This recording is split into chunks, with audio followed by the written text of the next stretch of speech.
Hello les gens, ça va? Nouveau jour, nouvelle vidéo.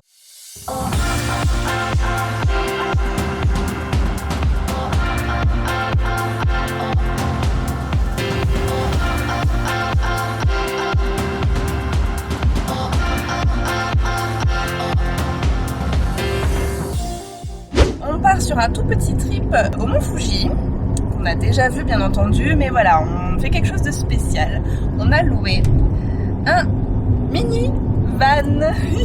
Je suis trop excitée. Ça fait 20 minutes qu'on est dedans et je suis comme une folle. Ça faisait un petit moment que je voulais faire cette expérience. Pour vous dire la vérité, c'était donc les vidéos de 80 jours Japon qui m'avaient donné la puce à l'oreille en me disant tiens, je ferais bien ça.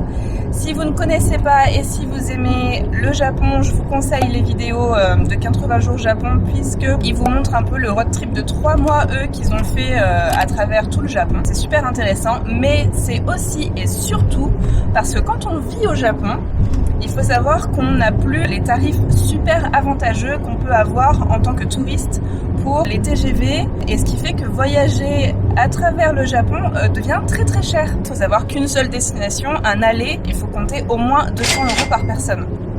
Donc voilà, si vous faites plusieurs villes, si vous empruntez plusieurs fois le TGV, ça revient cher. En tant que résident, on a aussi des aides pour prendre des trains qui sont autres que les TGV, donc les Shinkansen. Mais ces offres, j'avais regardé et généralement, elles sont pendant les périodes que moi, je n'affectionne pas du tout. C'est-à-dire les vacances, les jours fériés japonais. Et dans ce cas-là, on se retrouve dans des lieux qui sont bondés de gens. Selon là où on va bien entendu. Bref, donc c'était surtout pour ça que j'avais eu l'idée de faire un trip en van. Et si tout se passe bien, ce sera la suite pour un plus grand trip dans le Japon.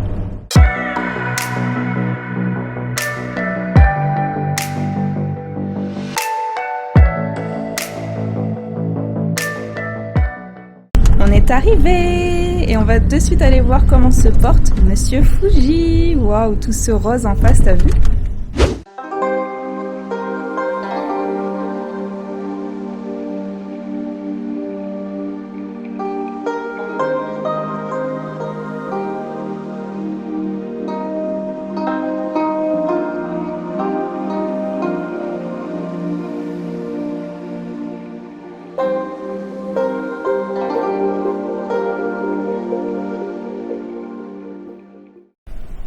Nous voici devant le lac Sai, un des 5 lacs qui bordent le mont Fuji.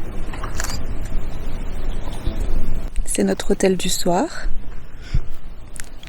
Pour l'instant, il y a 2 pêcheurs qui sont au bord du lac. Et c'est tout. On va ensuite avancer la voiture pour être aux premières loges demain matin. On a mangé juste avant dans la voiture, il fait un petit peu froid dehors. Donc on a mangé dans la voiture tranquillement, avec un nuage devant le mont Fuji. Et là, le nuage commence enfin à partir.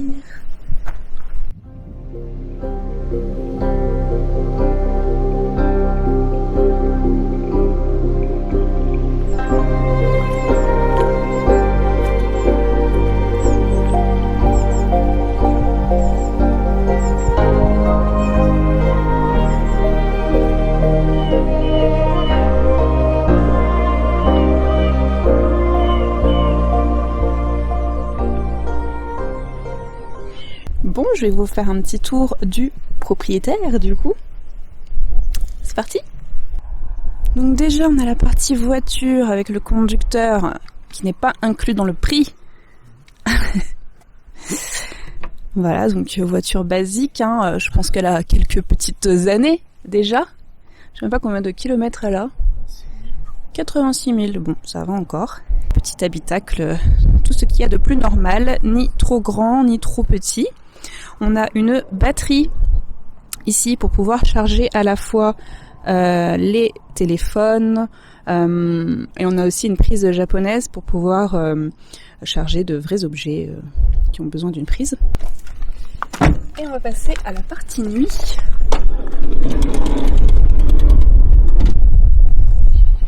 Donc l'entreprise qui fait ces vannes en fait refont tout l'intérieur en bois. Et ils nous font plein de petits compartiments, etc. C'est super pratique. Et en plus, ça sent super bon le bois. Moi, j'adore l'odeur du bois. Pour moi, ça a l'odeur du Japon, puisque pour moi, le Japon sent le bois. Donc, je suis très contente. Je suis très odeur. Et donc, on a un matelas, type futon un peu. Hein. L'épaisseur est pas énorme, mais on est habitué. En dessous, vous avez la structure du lit qu'on vient en fait déplacer en abaissant les sièges de devant pour bien mettre le lit à plat et avoir un grand lit type hôtel comme ils disent. Je vais vous montrer depuis l'arrière.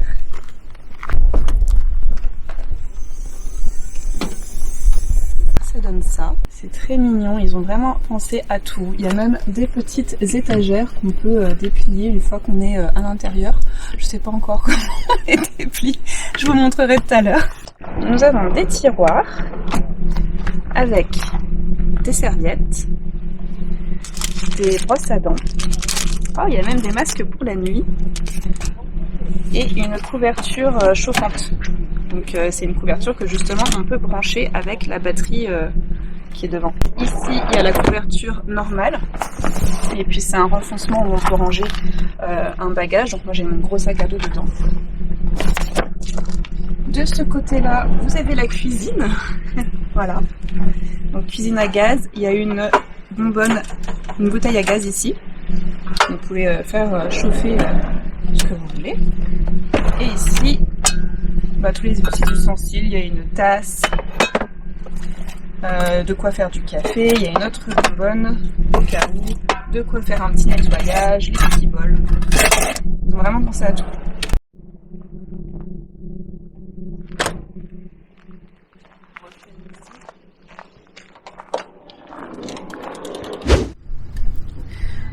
Bon, je crois qu'il est l'heure de se dire bonne nuit. Non, en réalité, on va surtout aller dans le van parce que là, il commence à faire plutôt sombre. Donc, on va rentrer dans notre chambre d'hôtel.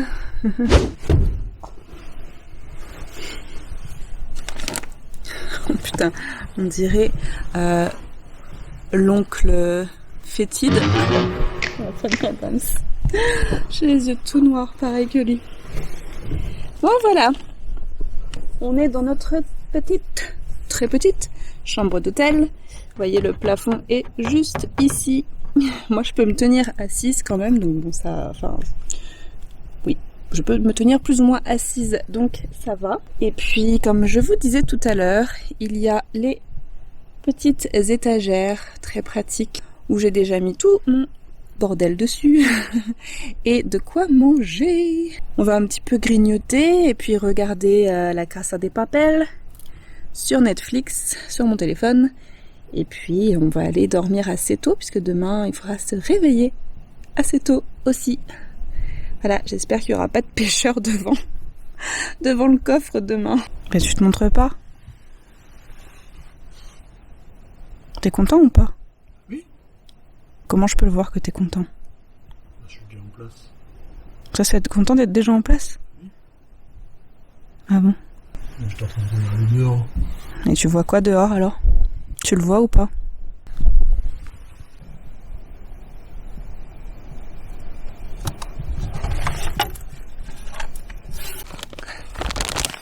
J'ai acheté des choco-choux. Des petits choux au chocolat. Et quand je sens dans le paquet, ça sent la nourriture pour poissons qu'Alex il avait pour son aquarium il y a quelques années quoi. On adore. Ce sera peut-être quand même très bon. Hein.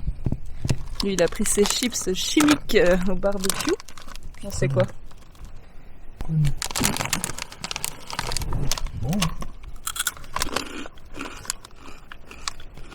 Voilà. Regardez le petit bordel de plus loin. Alors, il est 22h10. On vient d'aller se brosser les dents et aller aux toilettes. Bon, malheureusement, vous verrez rien du tout, mais il fait quand même plutôt clair puisqu'il y a la pleine lune. Donc nous, on voit très bien le mont Fuji que vous verrez pas parce que voilà. Avec la caméra, c'est pas possible de la voir. On vient d'aller aux toilettes, se brosser les dents, faire un petit pipi avant d'aller dormir. Oh là là, j'ai de la buée sur mes lunettes, je crois. Ouais, bon, bref. Et en fait, on est à peut-être 3-4 minutes à pied des toilettes, parce que on a choisi d'être sur un endroit vraiment isolé pour pouvoir se réveiller avec le mont Fuji en gros plan devant nous demain matin. Et en allant aux toilettes, j'entends un grognement hyper bizarre. Genre un peu comme un monstre, quoi. Je me dis, mais c'est quoi ça?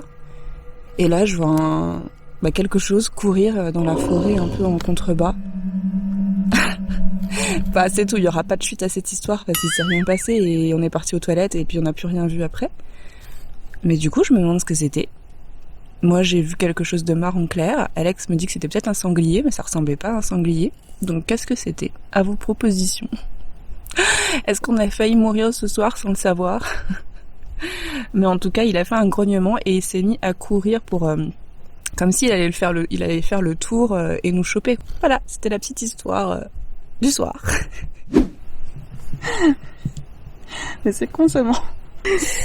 Alors en fait, on est un peu en pente. Là où on est garé, pour être bien devant le mont Fuji. Et du coup, quand on dort, on a quand même cette impression d'être la tête à l'envers. C'est super, demain on va pas se réveiller parce que tout notre sang aura monté au cerveau. C'est pas grave, t'auras vécu ta meilleure nuit ou pas? Je sais pas.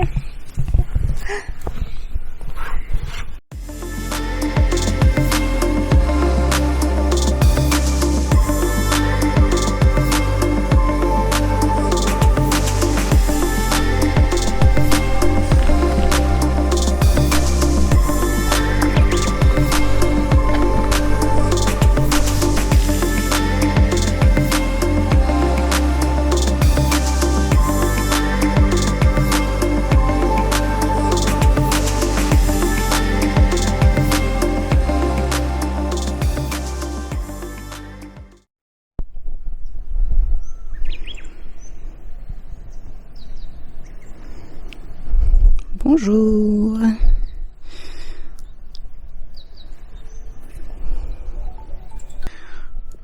Bon, il y a déjà 1 ou 2 personnes, il est 5h15 du matin. Ils viennent faire des photos et pêcher aussi, je pense. Le soleil n'est pas encore tout à fait levé.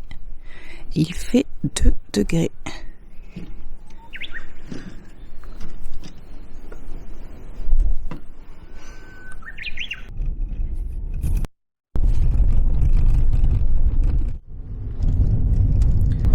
Voilà, on reprend la route dans le brouillard après avoir passé une nuit devant le mont Fuji et devant le lac Sai, donc le Saiko. On a plutôt bien dormi, on veut dire, hein.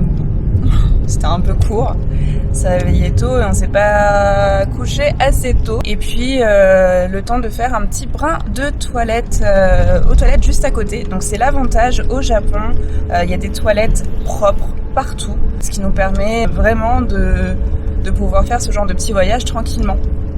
Après nous, on a choisi encore une fois de dormir vraiment devant le lac, mais si vous voulez plus de confort, au Japon, comme je le dis, donc déjà il y a les toilettes un peu partout, mais vous avez aussi ce qu'on appelle les Michino Eki, c'est les aires d'autoroute, et certaines sont équipées de onsen, de douches, etc.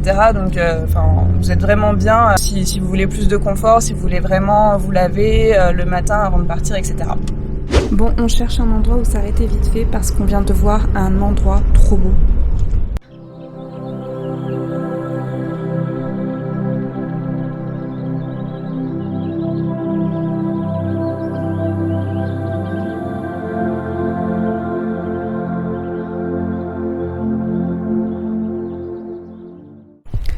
On vient d'arriver dans un sanctuaire. On va faire une petite marche et je vous en dis pas plus.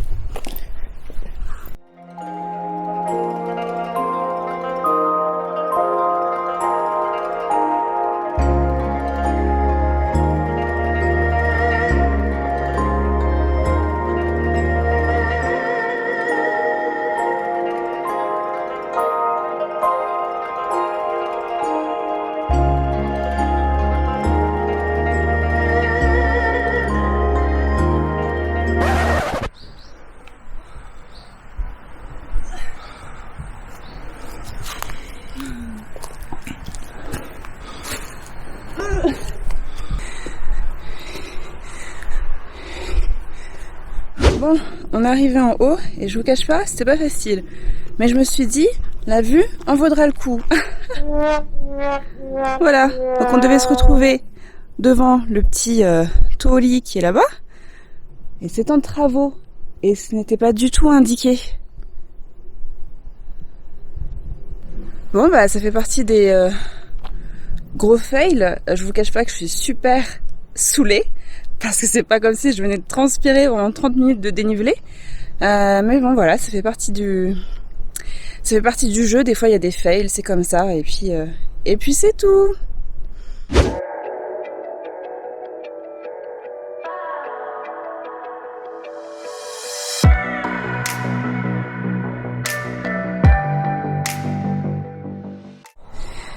Nous sommes arrivés à un autre endroit très très connu du Japon. Je pense que c'est la photo du Japon la plus partagée sur Google Images. Et bien entendu, à cause du virus. Vous le voyez le seum sur mon visage ou pas? Eh bien, cet endroit est encore fermé. Donc, bon, ça je le savais avant, donc c'est pas grave, je m'y attendais. On profite quand même d'une très belle vue avec des sakuras qui sont bien ouverts. Ça, pour le coup, c'est une surprise parce que je pensais pas du tout qu'ils étaient ouverts déjà à cet endroit. Donc ça, c'est une bonne surprise. Il faut toujours voir les belles choses quand il y en a. Et puis, bon, ben, les déceptions, comme je disais avant, ça fait partie du jeu, ça fait partie de la vie. Mais ça me fait chier quand même. Et regardez qui me regarde prendre des photos depuis tout à l'heure sur son petit banc. Ohayo! Ohayo gozaimasu!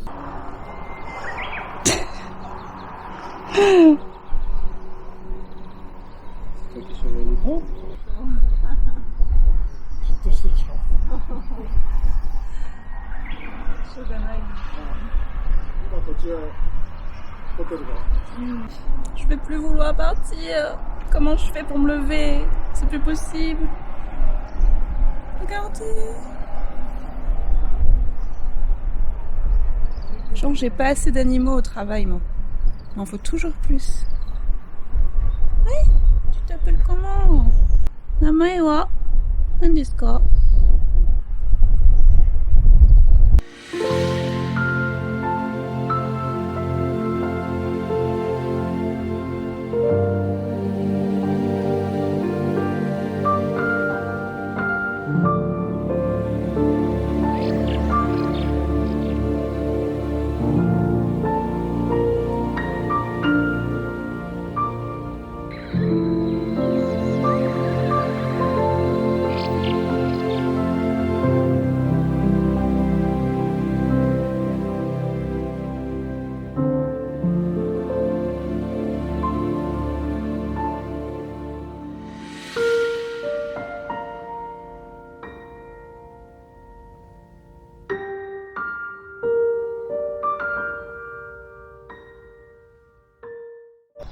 Bon ben, je suis très vite oubliée. Hein.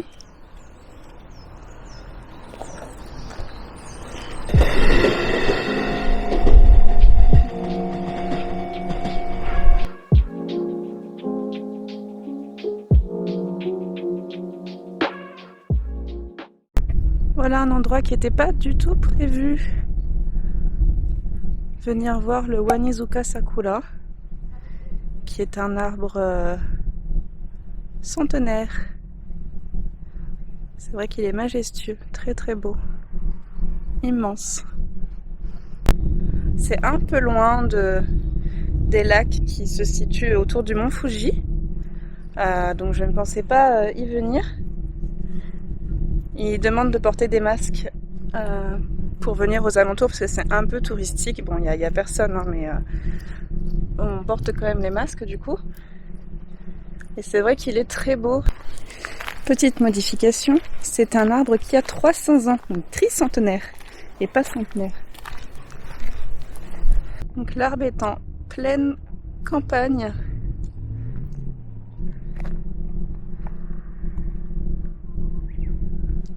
Entouré de rizière.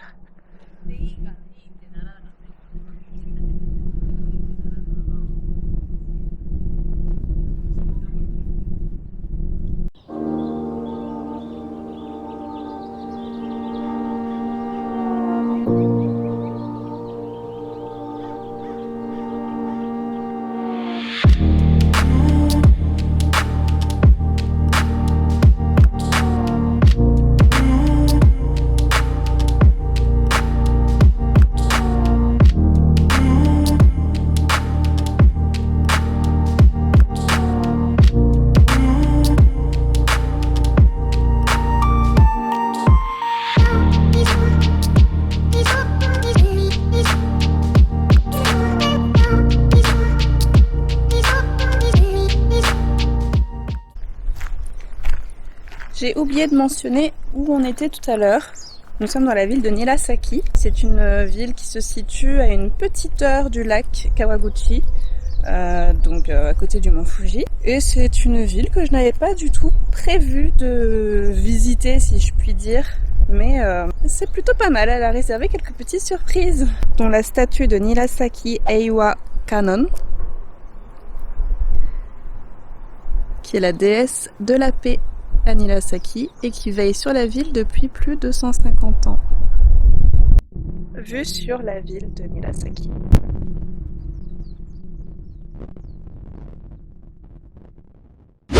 Bon, ça y est, l'heure de rentrer à Tokyo a sonné.